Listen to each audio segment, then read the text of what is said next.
भास्कर तू हिची तक्रार लिहून घे आणि हिची सही मार आणि त्याचं निलंबन झालं नाही ना आणि 50,000 जर दिले नाही ना तर मग आम्ही आणि तुम्ही आज चालले.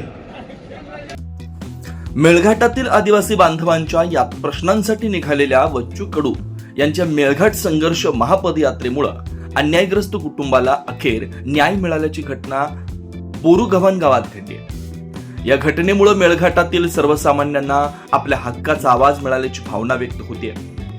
मेळघाटातील बोरुगव्हाण येथील राजेश अखंडे यांनी काही महिन्यांपूर्वी नव्यानं ट्रॅक्टर खरेदी केला होता. शेतीच्या कामासाठी ट्रॅक्टर शेतात घेऊन जात असताना गावातील खराब आणि खड्डेमय रस्त्यांमुळे ट्रॅक्टरचा अपघात झाला.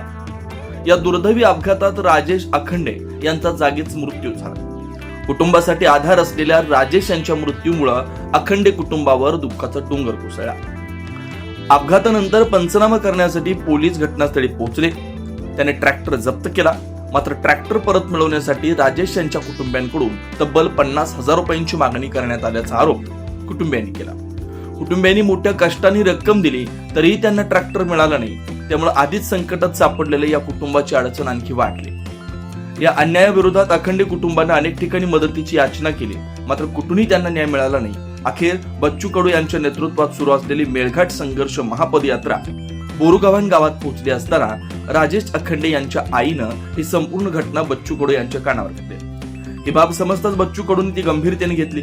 9 तारखेला झालेल्या सभेत त्यांनी सर्वांसमोर प्रशासनाला स्पष्ट शब्दात इशारा दिला की अखंडे कुटुंबाचा ट्रॅक्टर आणि 50,000 रुपयांची रक्कम तात्काळ परत देण्यात आली नाही तर चिखलदरा पोलीस स्टेशनवर मोठा मोर्चा काढण्यात. बच्चू कडूंच्या या इशाऱ्यानंतर प्रशासनात खळबळ उडाली.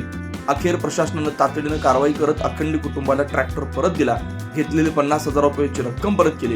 यावेळी अखंडे कुटुंबियांकडून बच्चू कडू यांचे मनापासून आभार मानले. मेळघाट संघर्ष महापदयात्रेमुळे अन्यायग्रस्तांना न्याय मिळवून दिला गेल्याचं या घटनेतून स्पष्ट झालं.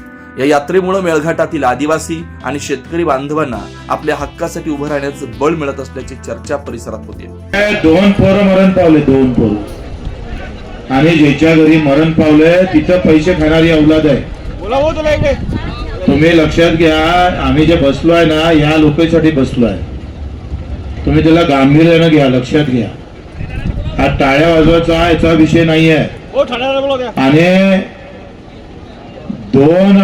50,000 तर घेतले तरी आम्ही आरटीओनं त्याची तपासणी केली. तपासणी केल्यानंतर सुकृतनाम्यावर लगेच ट्रॅक्टर सोडता येतं. 18 पासून तो ठाणेदार नवीन आला. ठाणेदार कुठे गेला काजीनं?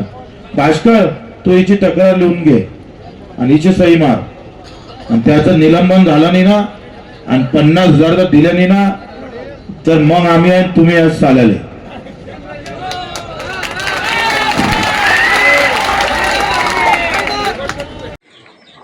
मेरा नाम सोनी अखंडे है, मैं बोरुगव्हाण का है. मेरा ट्रैक्टर गिर गया, मेरा लड़का खेत में गिर गया तो ट्रैक्टर पुलिस ले गया तो पैसा भी ले गया और अपना ट्रैक्टर भी ले गया. 4 महीना हो गया ट्रैक्टर नहीं दे रहा. तो अपना मैं बच्चे बहू गांव में आ गया तो मैं बोल दिया कि बच्चे बहू मेरा पैसा 50,000 पैसा भी ले गया और मेरा ट्रैक्टर भी ले गया और नहीं दे रहा कर. मैं बच्चे बहू का वजह से मेरे को मिल गया, दिला दिया. बच्चे बहू ने मेरे को ट्रैक्टर दिला दिया.